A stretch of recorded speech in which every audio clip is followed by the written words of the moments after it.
from WSL Pure. This is One Ocean.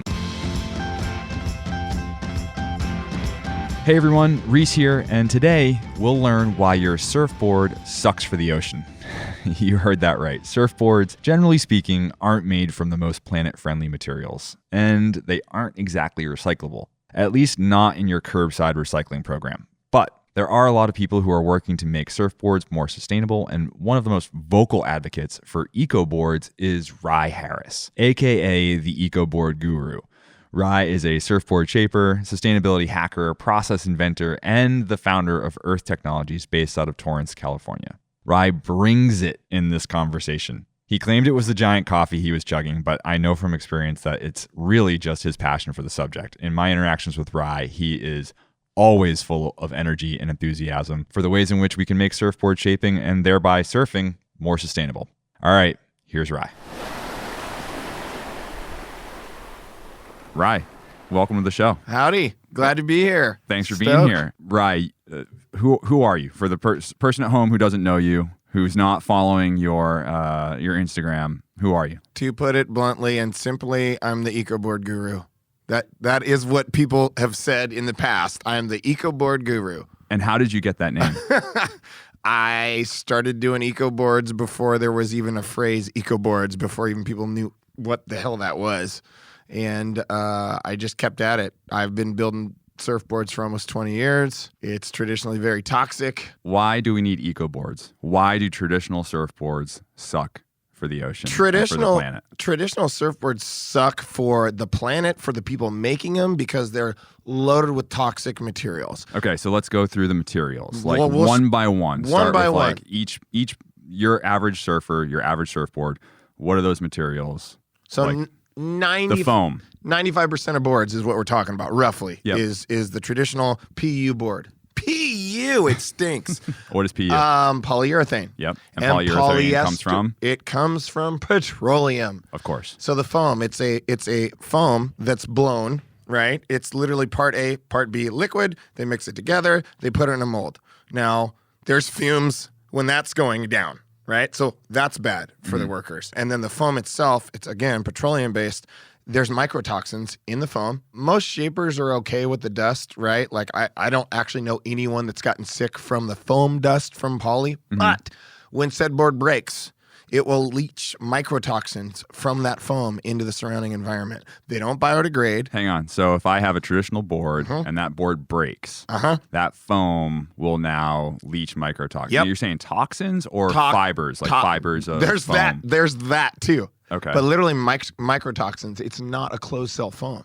It's open cell. Okay. You have an old board that gets dinged, right? And what does it do? It swells up. It gets wet. It gets heavier because it's sucking in water because it's open cell. Okay. Closed cell foam, well, there's closed cell foams that are toxic. They're inherently better because they don't what? They don't suck up water and they don't emit microtoxins. Okay. So we've gone through the foam and then other core components of the board. Yeah. You've got the glass and you got the resin. Basically, you got your foam core and your fiberglass shell. And then in said foam core, there's usually a stringer. Most of those stringers are wooden, typically not sustainably sourced. There are a couple sources that, obviously I work with them and a huge advocate of them. Apple Core is not apple like the apple, it's Appel Core. Yeah. And he sources downed trees and gets his wood from those downed trees. Gotcha. That's cool. Which is cool. Bamboo, which obviously grows like a weed, that's sustainable.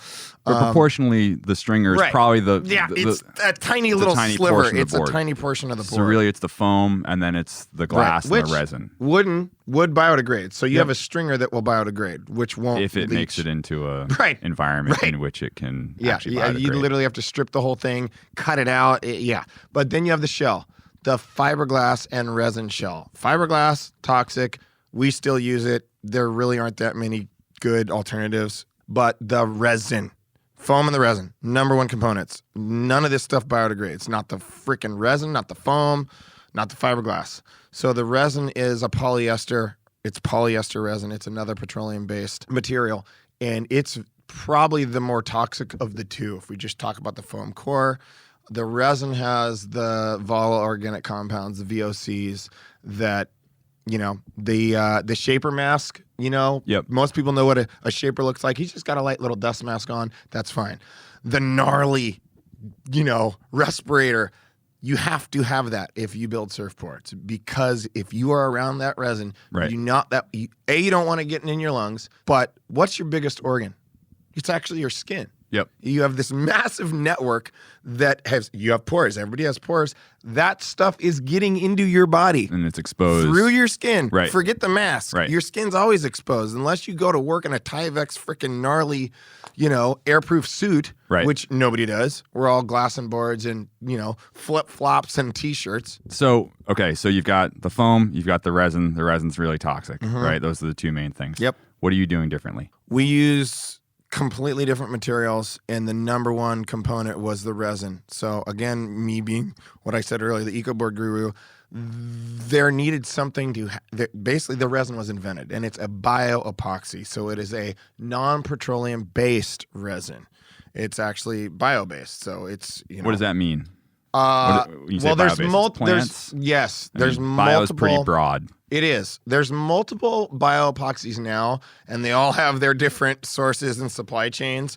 None of this stuff is you can't eat it, right? I'm not going to go and eat a board. Like, there are still toxic things. I've eaten my board, but not intentionally. in these Ecoboards. Usually because I'm just not a good surfer. Right. Like there's they have to use some harmful things in the hardener in order to get it to work, right? And then this is actually really important that I want people to hear, because we do get a lot of pushback. There's traditional board builders that hate using epoxy because, and I'm going to point, you can get a rash.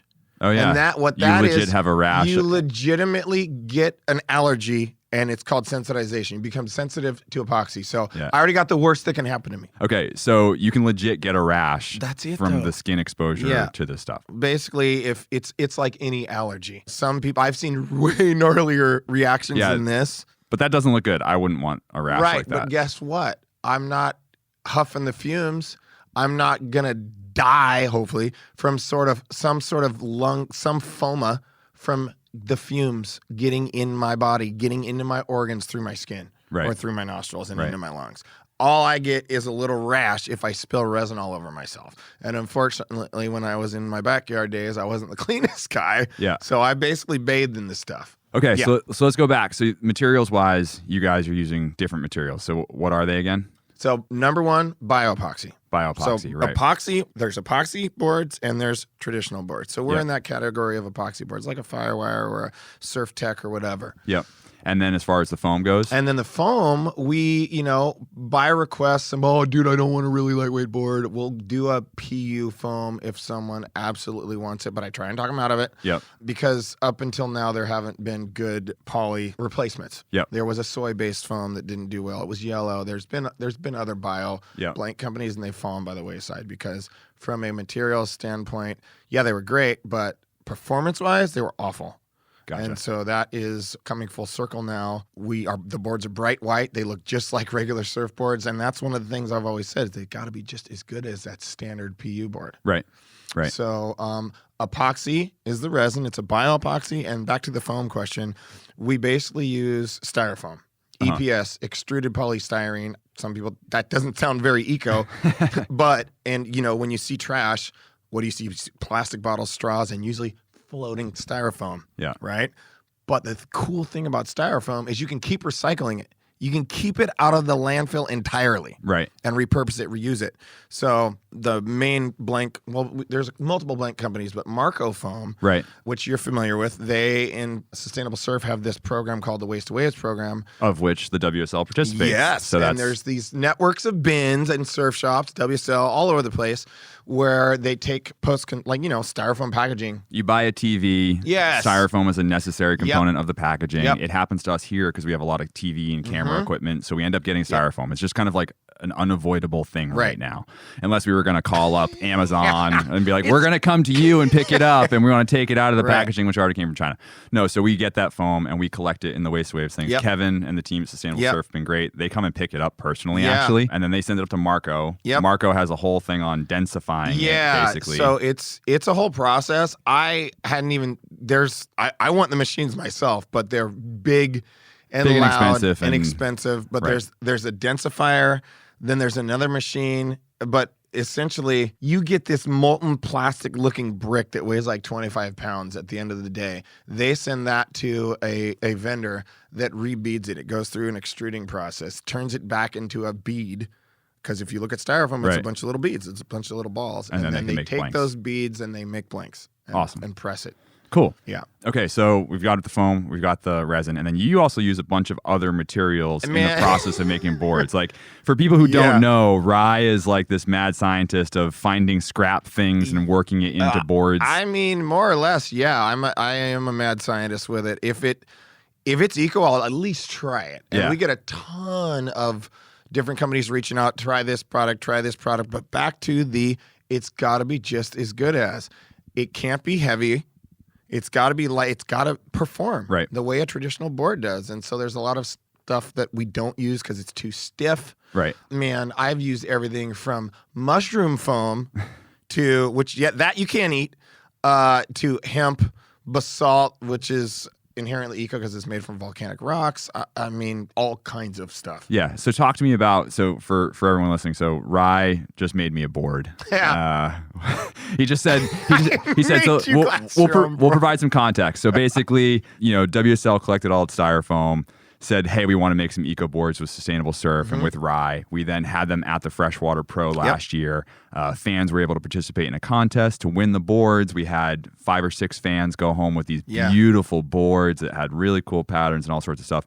But then you also did a whole like eco board building demonstration where we were like glassing boards right there out there at Freshwater Pro.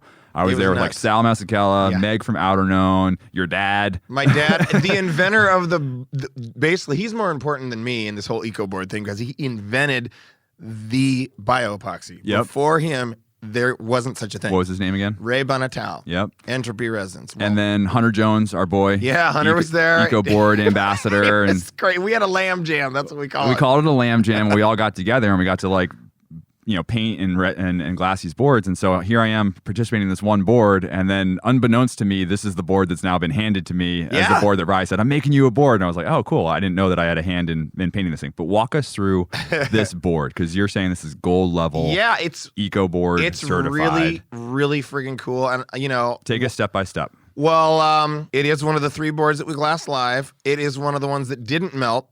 I don't know if you remember me scrambling and freaking out. It was pretty hot. It was really hot. But this is back to the board. So this is the Electrical Ninja. It's what I call a super groveler. We're in the middle of winter, and it's it's more or less it's pumping. But on the days when it's not overhead, you need something in your quiver when you don't really want to paddle out. It's like it's 2 to 3, but it's clean. I basically call it the anti-fish. It's got a fishy looking outline, but it's got this really cool diamond tail. Yeah. And it looks performance. Yeah, and it's got a channel, but one thing that's unique to the shape, specifically with the fins, I call it a Swiss Army knife.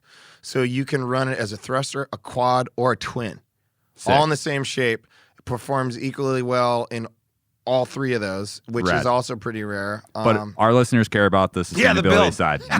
Not everyone surfs. I know. And even you can talk to me about the channels all day, and it'll go over my head. And I'm just like, does it surf? It surfs. Yeah, fin theory's over everyone's head. But basically, it is to the build specific. So we already covered the foam. That is an Envirofoam blank. So that was literally made from some of the freaking foam collected here at WSL. So cool.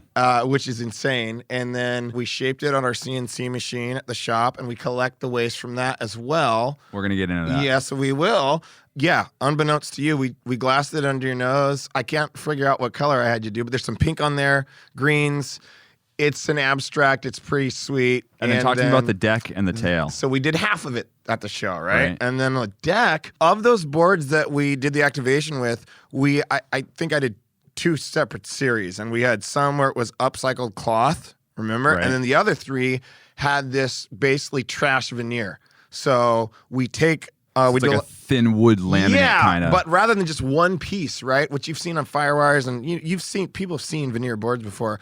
This is literally trash veneer. It is leftover scrap from veneer boards we do that would normally end up in the landfill, and we kind of do this parquet floor look where we trim it all up and get it semi-uniform looking. It looks like a hardwood floor. Love it. And then you should have put a Celtics logo on it for me. There is green on it. There's a damn green circle. But then the last thing I did was I wanted to do something a little special for my boy. So I did a upcycled tail block.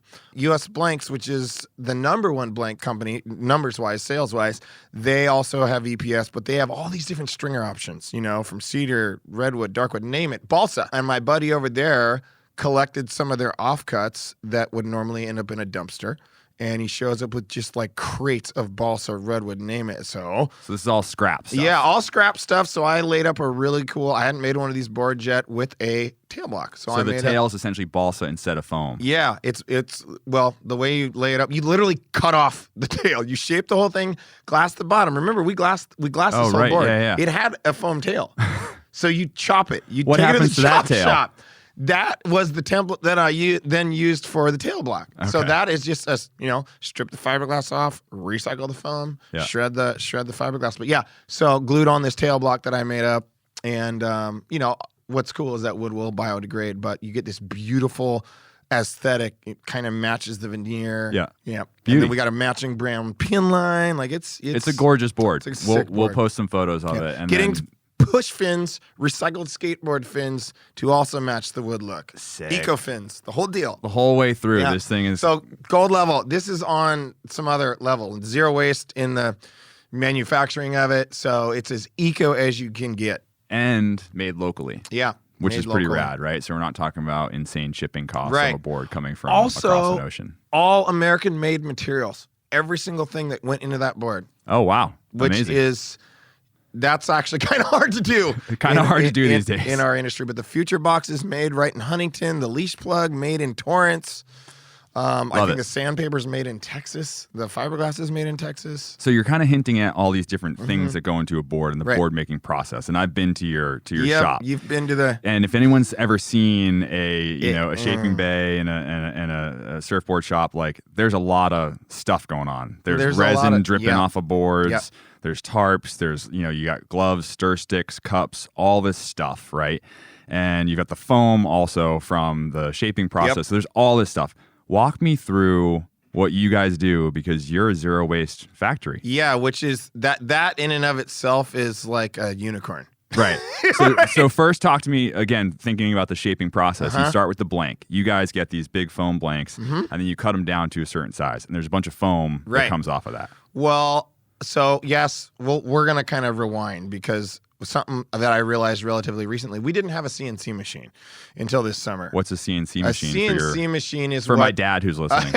Well, they make all kinds of cool stuff, but in the surfboard industry in the last 20 years, there's been a shift to hit these numbers. You know, you can take one of the best shapers on the planet, and he can only do X amount of hand shapes in a day. Sure. The best shapers, right? So the CNC machines do the heavy lifting, and essentially they're a planer. Right. They take said they're blank. planing the blank Yeah. down to Yeah. the specifications. And all the big labels use them. Right.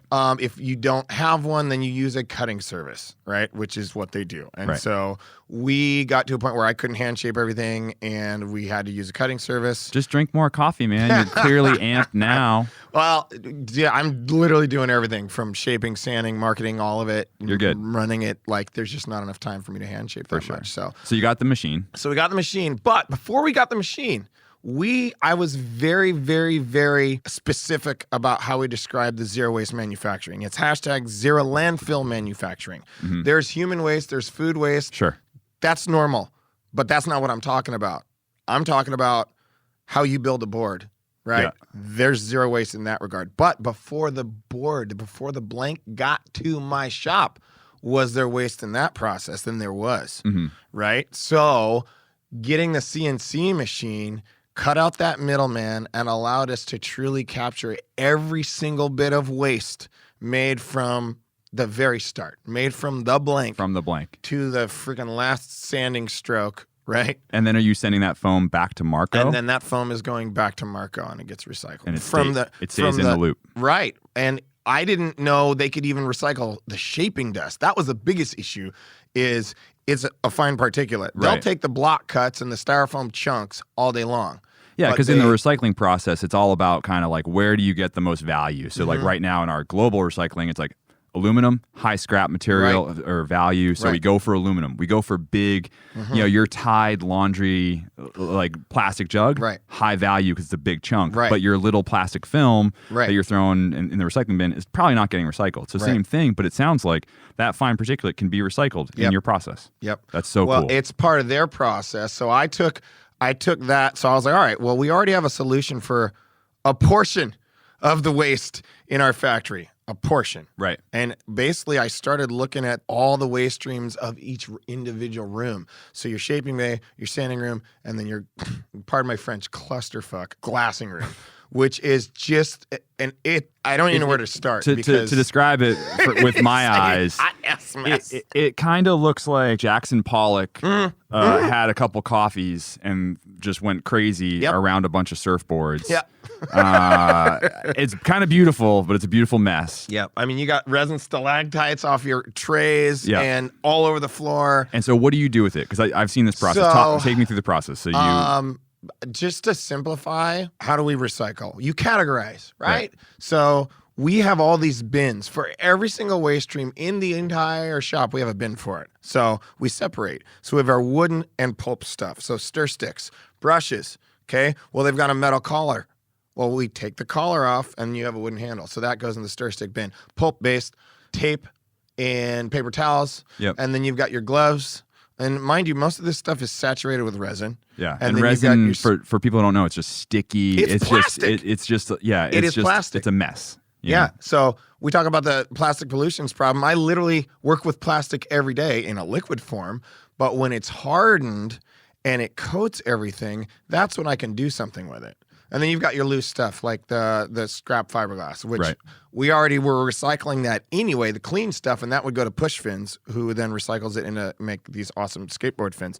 But basically, you take all these said waste streams, make sure everything's coated with this high density plastic, and you have the muscle is our high density plastic shredder. And that is what was able to make this possible. And again, I literally just invented this. I had no idea what I was doing, but I started researching recycling centers. And they have shredders that recycle plastic bottles. I'm like, damn, maybe I can shred a bunch of board waste. So you basically take all that stuff and you just throw it in this machine, which is essentially like a wood chipper grinder, kind of like. And it's very temperamental. I've broken it like 10 times. Well, you're throwing in a bunch of different materials, so of course it's going to be challenging. I clogged it. Like the first day I got it, I put in a bunch of the plastic gloves, which are nitro gloves or latex gloves. They're thin. They're not high density plastic. It says it's a high density plastic shredder. So I put in low density gloves, and it's just this high pitched squeal, and it gets clogged. So then the machine chips it up. And then what are you able to do with that? So then that's actually important. We then have what we call our shred, which is our shredded, now densified surfboard production waste. So we take said shred, say that 5 times really fast. Take said shred. Take said shred. So we take the shred and we have product molds. And the product molds, we then add the same resin that we're glassing boards with, because you always have excess resin, mixed with the shred, and we make really cool shit. So you make, we've got here in front of us some coasters. We've got a stack of coasters right here. They're literally beverage coasters. But they look rad. So those, I don't even know if I brought some shred ones. That's literally just raw resin. This is just boards. Leftover resin. But the ones I have at home have some of the shred in it. You also make hand planes. And so we do the hand planes. And a hand plane is like it for any of the body surfers out there. You just use a little and fins for your hand. And keychains. And literally something you can make a mold out of. I didn't bring a sample, but the latest thing we're doing is we're making construction grade tiles. And eventually I'm going to make a big enough mold to make like cinder bricks. But the constructed grade tiles, think about a ceramic tile, mosaic tiles, you drop them from waist high on the ground, they shatter. These things, which are epoxy and shred, I can throw across my parking lot and they bounce. So we're literally already getting requests for people, doing little projects. They want to do a countertop or do their floor. We're going to have Shreddy tiles. I love it.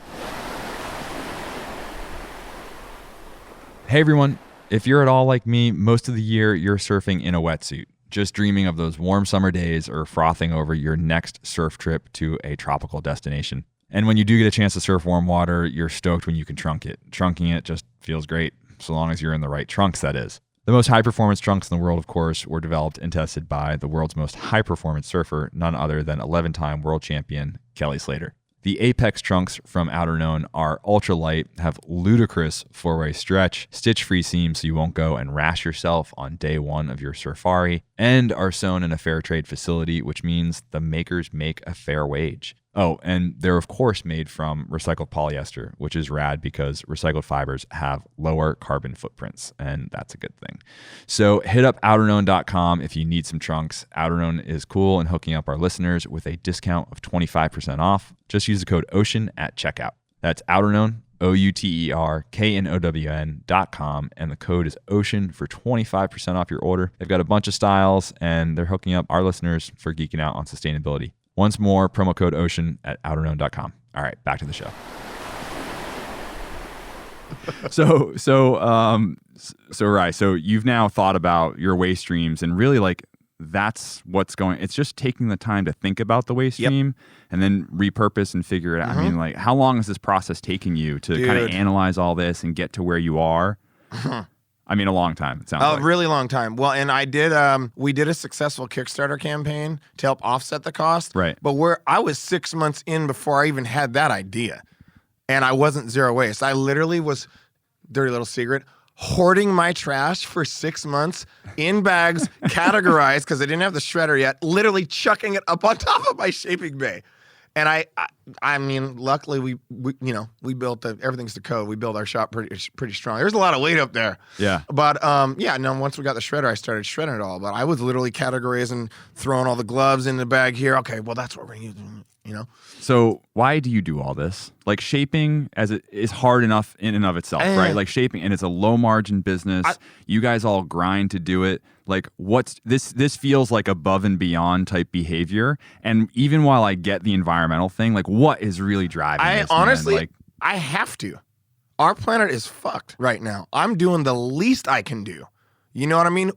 There's hundreds, probably thousands of glass shops. We're the only one that's even made an attempt to do something like this. It's crazy. That's why I didn't patent it. I'm trying to lead by example and show people, dude, this is what we got to do, right? One of the stories we talk about all the time is the reefs around the North Shore are dead. The reef at Pipe, it's been dead for decades. Okay, so let's say off season you go and dive it. There is literally a silica of freaking fiberglass silt on the reef. There are surfboards and fins crammed in every crack crevice of that reef. And what did we say earlier about mycotoxins and all this crap? How sensitive is coral? yeah. So you could literally point the finger at surfboards in our industry and say, it killed the reef at Pipe, right? They discovered it when? They've been surfing foam and fiberglass boards for how long? The surfboard industry is, I'm trying to undo the harm done and educate along the way.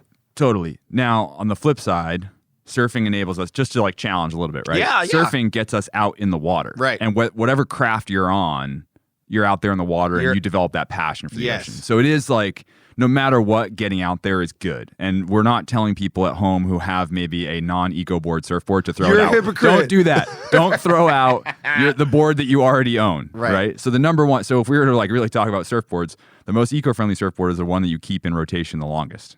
Yeah. Right. Or the original surfboard, which is wood and linseed oil. The Hawaiians would literally take fallen trees and hand carve them, throw a little friggin' oil on there. There's an Ecoboard right there. For sure. Right? But basically... For your layman, though, for your person out there, it's like, if you're thinking about how to make your quiver more sustainable, you've got a few boards. Yes, we understand that it's natural. You want to rotate some. But if you've got an old board, one, how can you donate it to a good cause so that people can keep using it, or sell it so that someone else gets some use out of it? Make sure you take care of your boards. Yep. And then as you do think about purchasing a new board, maybe you're improving and progressing. You're like, hey, you know what? I'm getting to the point where I want to get rid of this log and I want to move down. You got to buy something new, maybe that's in the right dimensions for you. Find an Ecoboard, right? Yep. Find someone like Rye near you, shaping that. Find Rye.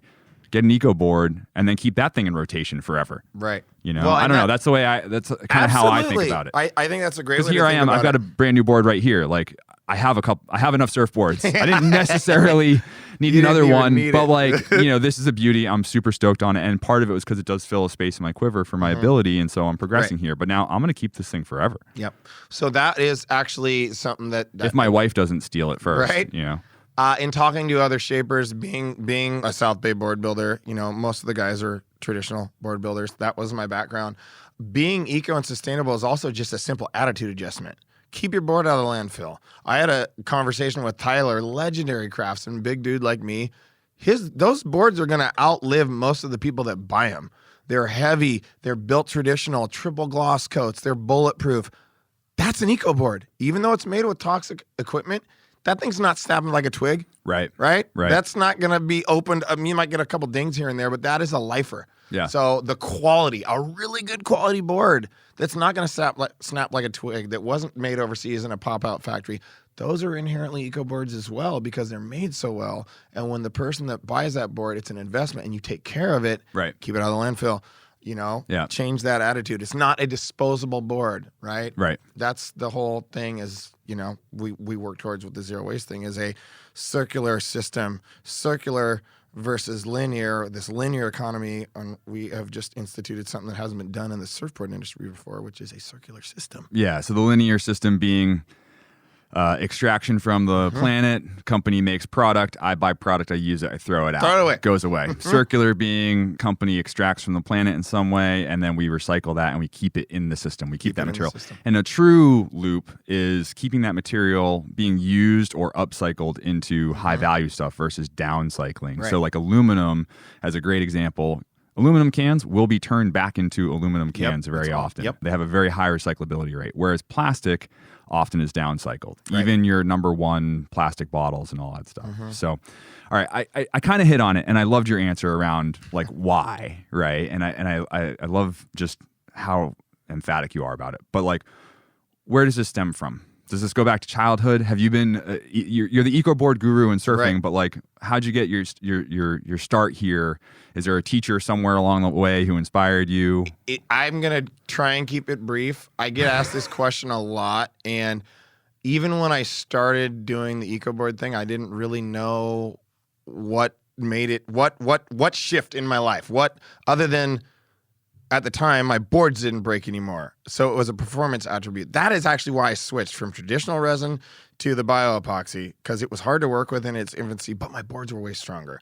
But going towards what this has evolved to and my background, I am a product of my environment. I'm from Oregon. It's one of the greenest states. Portland's one of the most sustainable cities, I think, on the planet. Both my parents were teachers. My dad's a lifelong fisherman. My mom grew up in Central Oregon, the mountains. I spent a lot of time in nature growing up. I was like sketching. My mom would give me a quarter every time I could name a new flower. I'm sketching stuff in my little notebook. And because they were both teachers, we had a lot of vacation time together. So we would travel. I've been to Africa on safari when I was 13. I've seen a lot of nature. Yeah. And so having that relationship, I think it was just innate in my nature. I want to do something better than myself. I want to reduce my carbon footprint as much as I can. And I figured out this path. I actually was a footwear designer at Nike. I got a product that's, I'm one of these shapers with a degree, which you don't need to be a shaper. But I was like sketching my own Jordan designs when I was like 10. And one of my mentors in high school, he's like my pole vault coach. They call him the Godfather at Nike. I love how many random things you're dropping right now. Dude, like sneaker designer, pole vaulting, it's just this history. All right, let's stay on track. So mixed crazy stuff that makes me who I am today.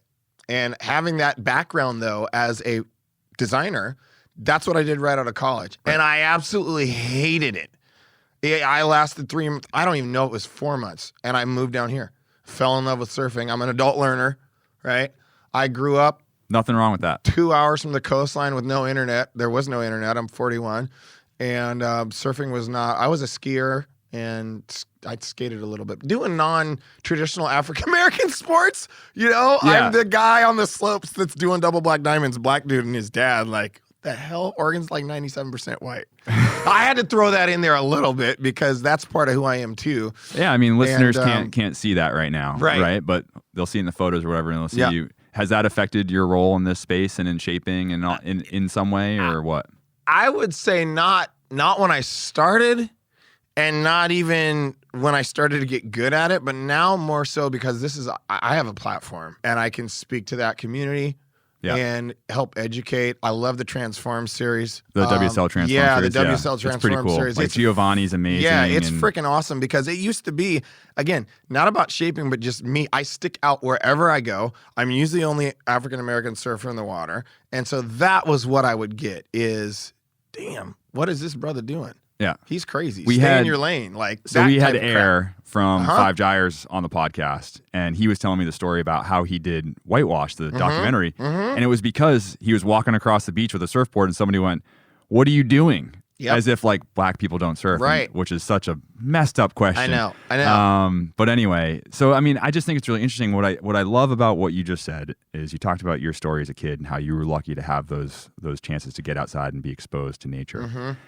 And I think now you have this platform where you can reach out to those same communities and help get them out in the water. And like similar to what Sal is doing with Stoked and Steve, I mean, those guys are incredible, getting people who don't traditionally get in the water to get out and get to the ocean. I mean, how many kids grow up in the greater Los Angeles area and never even get to the beach? Literally less than 10 miles from the ocean, and they've never freaking seen the ocean with their own set of eyes in person or been on a board. What's that all about? So early on when I moved down here, I got involved with the Black Surfing Association. There's a Black Surfing Collective now. Yeah. And I'm like the shaper, right? So they're all on my boards, which is pretty cool. But it's almost like a fraternity. It's a by default sponsorship. Yeah. It's a lifelong thing. And one of my good buddies was in Whitewash. He was like the first pro really good surfer I knew, and that was Rusty White. And now knowing my friendship with Sal, who recently has ordered a couple boards, and just like we all have this platform. It's cool. It's super really cool. freaking cool. Yeah. And so I use a social media as a vehicle to tell that story, to tell the Ecoboard story, which is my story. Where can people find you on social media? Name it. Rye Harris. Nah, it's not. I don't even. That's Earth my personal one. I've got like 5, dude. But Earth Technologies. That's the number one. And I love to say this. So there's all these glass shops, right? We have the most followers of any glass shop on the planet. And why? It's not just because we're making surfboards. It's because we're eco-friendly. And you're doing it differently. Yep. You know, you're doing it differently, whether it's eco and just the way you're putting it out there, and you've got a zero waste shop and all that. It's rad, man. I gotta say. For a long time, the Ecoboard, that was a negative connotation. These damn hippies make these yellow heavy ass boards. They suck. And we've worked with everybody. So that's validation. We have literally worked with freaking Channel Islands, Lost, Morris Cole, Timmy Patterson. The list goes on and on and on. All of them. Roberts.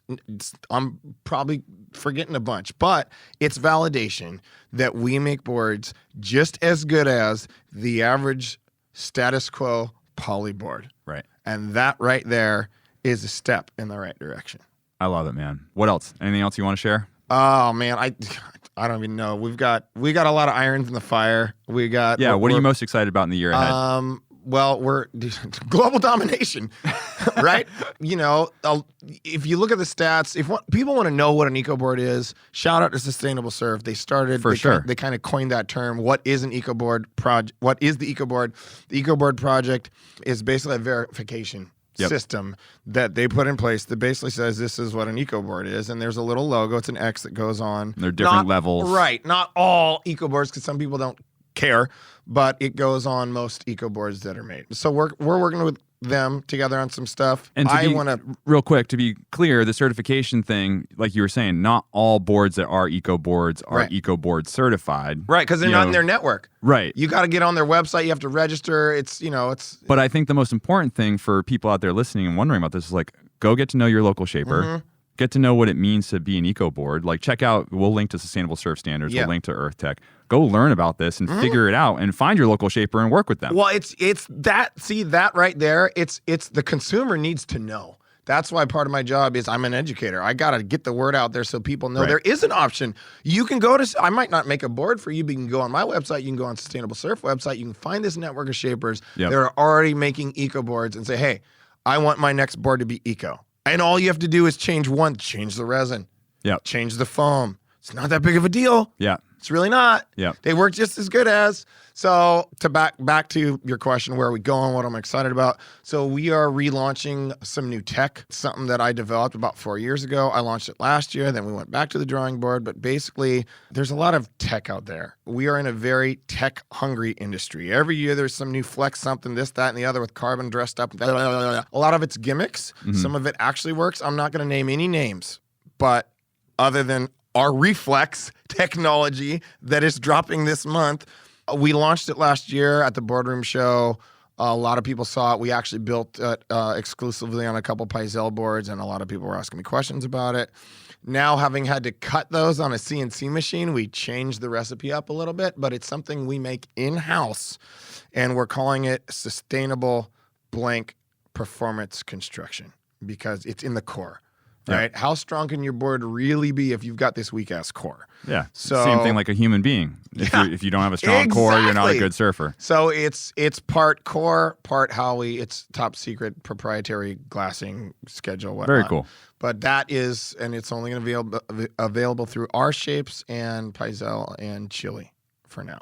Super exciting. But yeah, people are raving about it. We've got new models coming out. There is something really cool that I can't show. Don't even. It's what we're going to be doing. It's the next level of shred. So stay tuned. I can't. Other than that, it's something that we're going to make with the shred. That's an absolute game changer. We're going to have stay tuned. There will be some crowdfunding opportunities later, and we're taking over, man. Love it. More to come from Rye Harris and the team at EarthTech. Rye, thanks for being on the show. So that's it. Thanks to Rye Harris for joining us. And in sum, you can be a more sustainable surfer by keeping your current quiver in action as long as you can. And if you're in the market for a surfboard, try to buy used. Check Craigslist or your local surf shop. It's really fun, actually.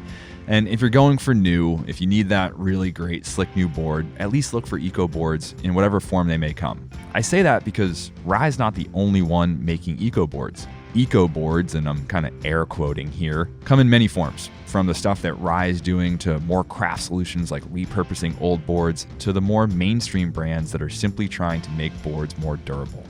After all, the most sustainable surfboard is the one that lasts the longest, so keep your boards in rotation. You can find more about Rye by checking out Earth Technologies on Instagram or hitting earthtechsurf.com, and be sure to learn more about the Ecoboard project from Sustainable Surf at the link in our show notes. Thanks again for listening. If you learned a thing or two today, we'd appreciate if you drop us a review or share this episode with a buddy. Hit us up with any feedback at oneocean@wslpure.org and find us online at WSL Pure. All right, until next time, hope you get some waves on your most sustainable surfcraft.